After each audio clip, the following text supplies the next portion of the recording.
In the thick of World War II, a daring squadron of American pilots, led by the audacious Lieutenant Colonel James H. Doolittle, took to the skies in what seemed like a mission straight out of a war novel.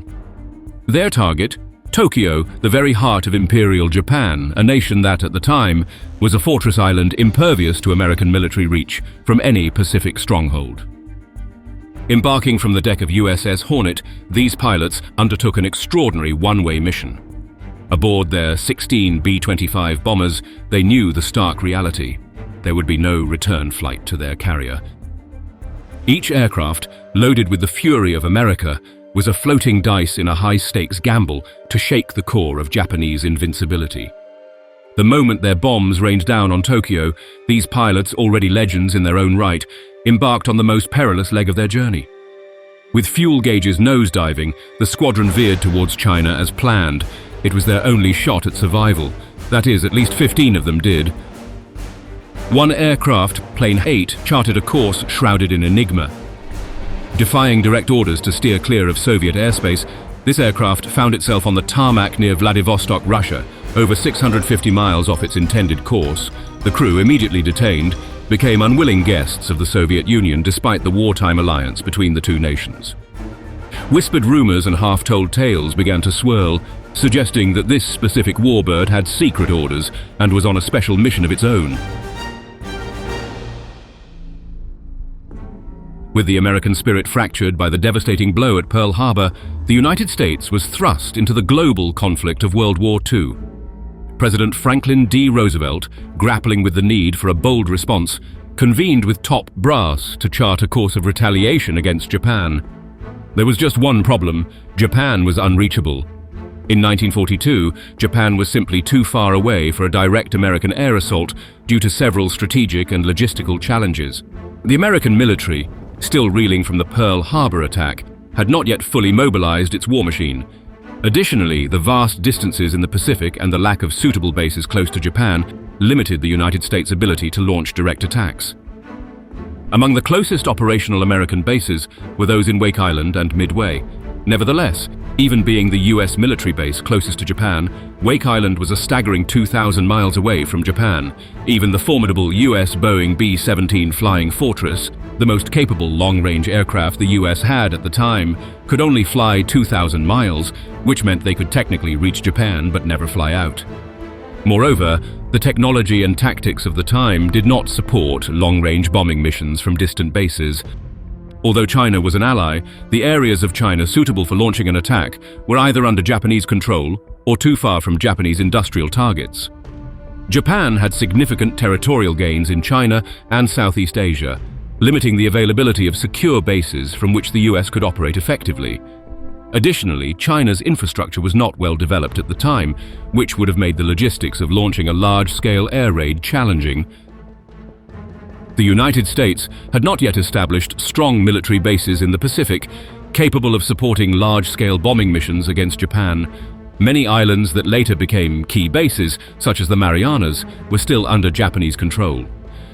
Out of weeks of intense discussions on how to circumvent these issues to deliver vengeance for the attack on Pearl Harbor, emerged a daring proposal: a direct strike on the Japanese homeland from a US carrier.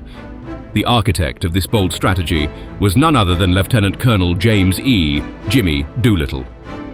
The seed of this audacious plan was planted in a January 10, 1942, report by Navy Captain Francis Lowe to Admiral Ernest J. King. Captain Lowe's brainchild involved deploying twin-engine Army Air Forces bombers from a naval carrier positioned a mere 450 nautical miles from the Japanese coast. A meticulous review of potential aircraft ensued, with the B-25B, B-26, B-18 and B-23 under consideration. Ultimately, the North American B-25 Mitchell was selected by Doolittle for its impressive cruising range and its capability for short runway takeoffs. Fast forward to February 3, 1942 at Norfolk, Virginia. In a display of sheer aeronautical prowess, two B-25 Ace soared from the deck of USS Hornet, proving the feasibility of this unprecedented tactic. The Army Air Forces green-lighted the mission, assigning the seasoned pilots of the 17th Bomb Group. On March 1st, the chosen crews received their modified bombers and headed to Eglin Field, Florida, for an intense 3-week regimen, honing skills in simulated carrier takeoffs, low-level and nocturnal maneuvers, precision bombing at low altitudes, and navigating the unforgiving expanse of the ocean. By March 25, 1942, 22 of these B-25s descended upon California, where 16 were earmarked for the mission. A week later, the bombers, along with their 5-man crews and a dedicated maintenance team, 71 officers and 130 enlisted personnel in total, boarded USS Hornet.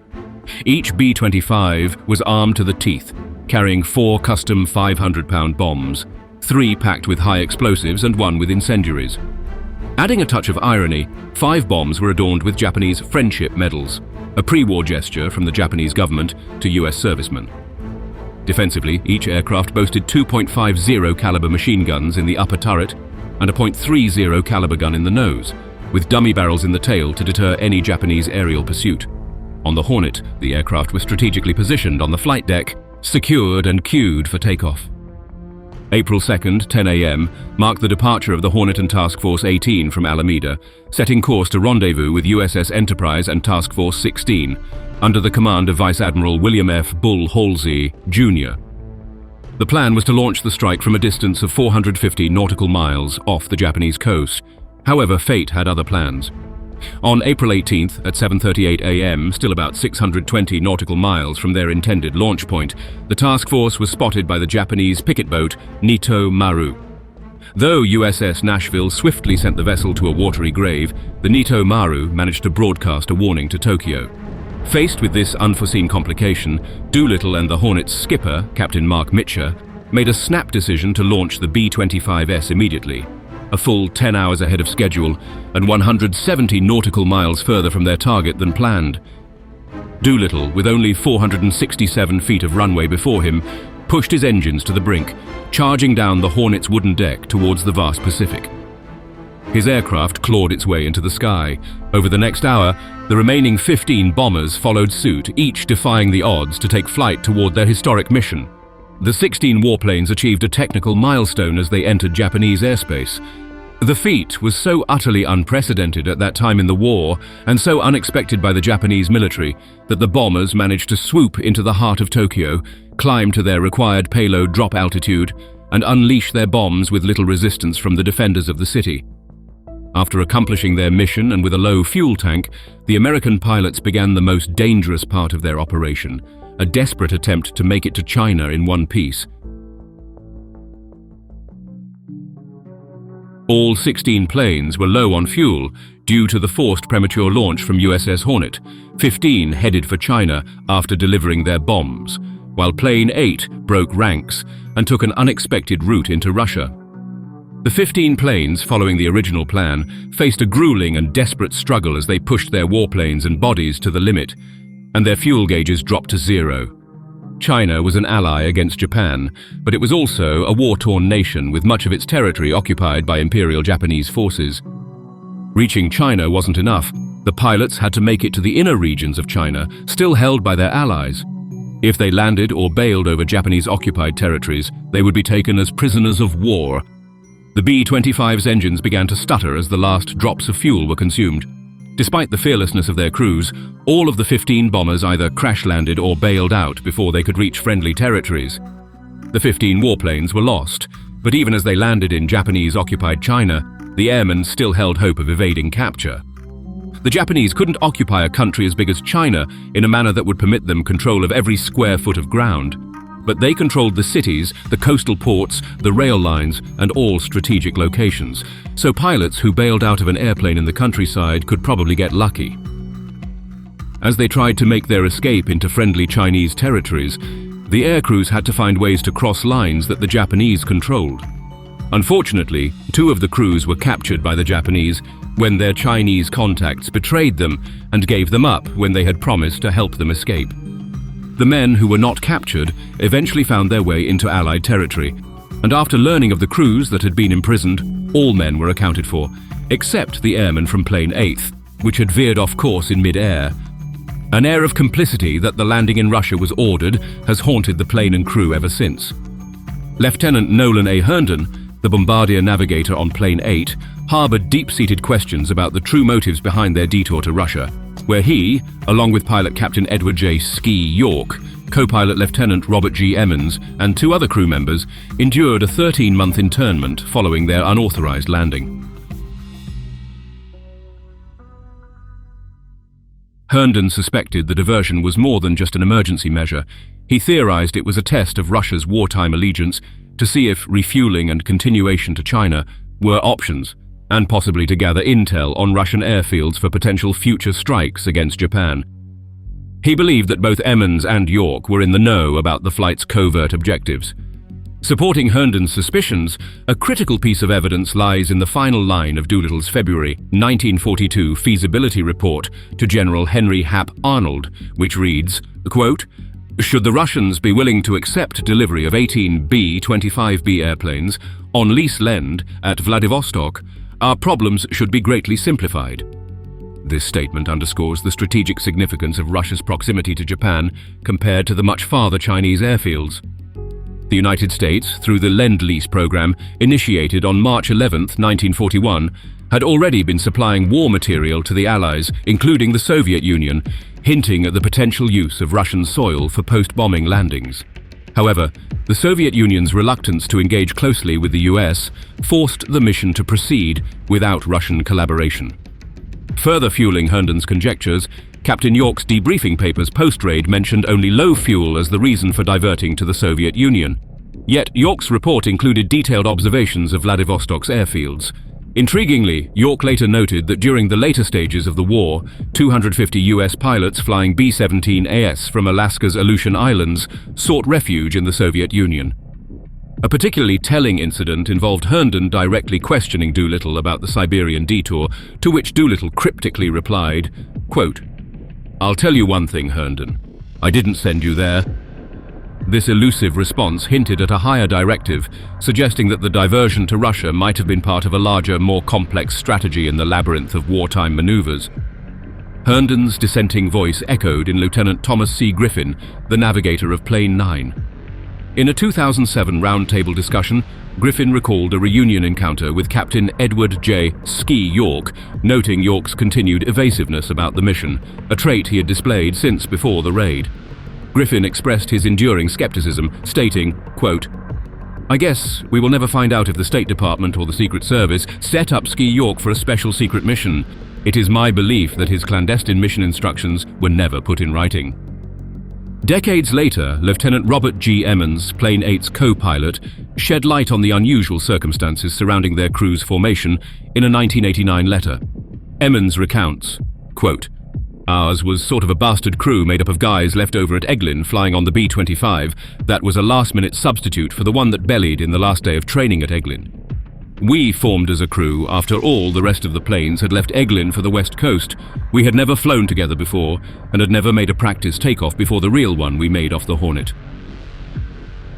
This revelation intensifies the mystery.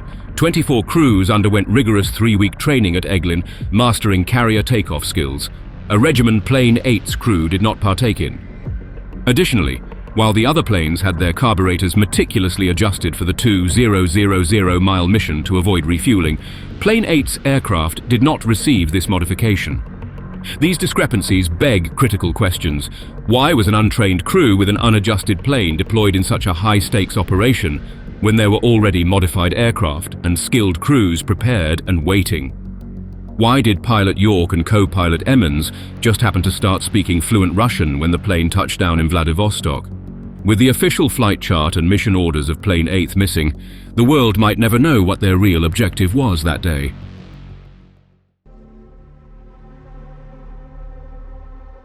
Captain York, amid swirling speculation, has consistently sidestepped conspiracy theories. When probed, he recounts a tale hinging on a spur-of-the-moment decision driven by mechanical malfunctions.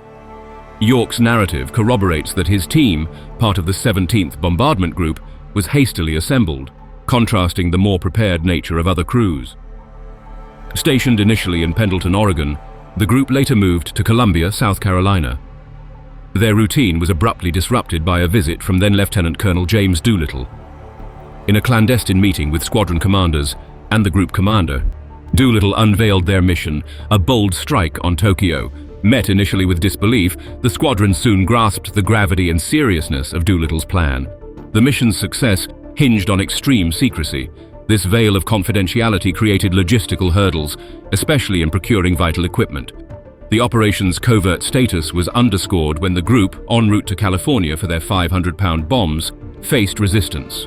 The commanding colonel at the Benicia Arsenal near San Francisco, citing a national bomb shortage, initially balked at releasing the ordnance. This standoff was only broken through intervention from high-ranking officials, including General Arnold in Washington, who dispatched a major general from Spokane to Sacramento to secure the bombs.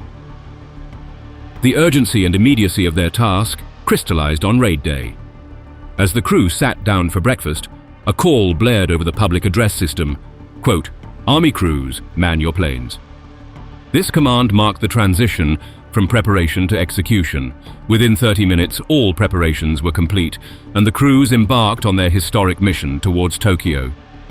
As they prepared for their historic mission, the weather was particularly severe, with the sea so rough that waves were crashing over the bow, drenching the flight deck situated approximately 50 feet above the waterline.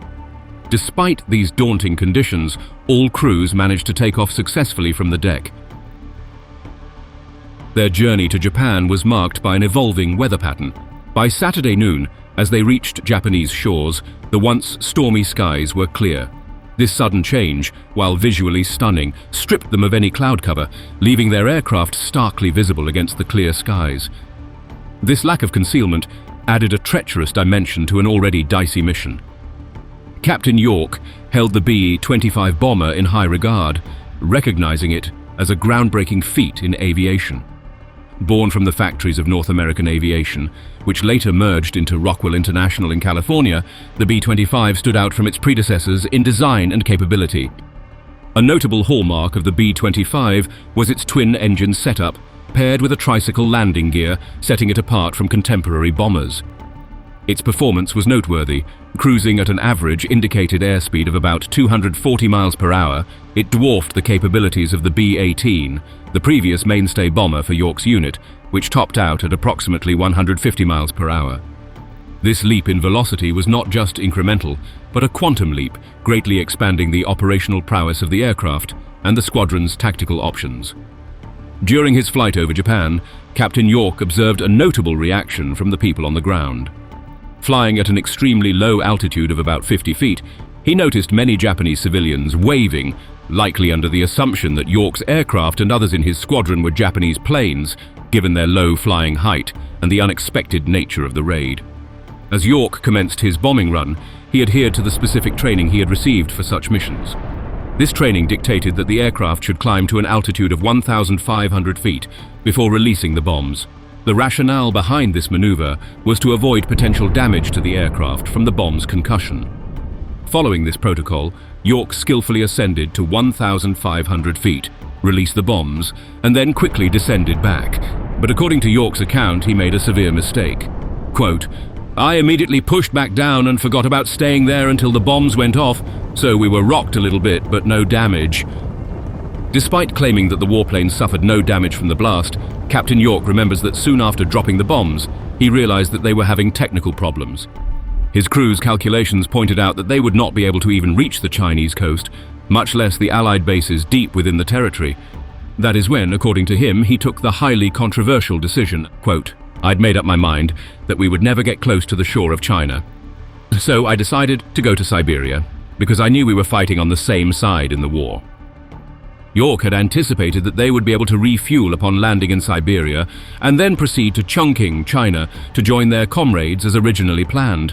The journey took them across Honshu, the largest island of Japan, and over a portion of the ocean west of it, towards Siberia.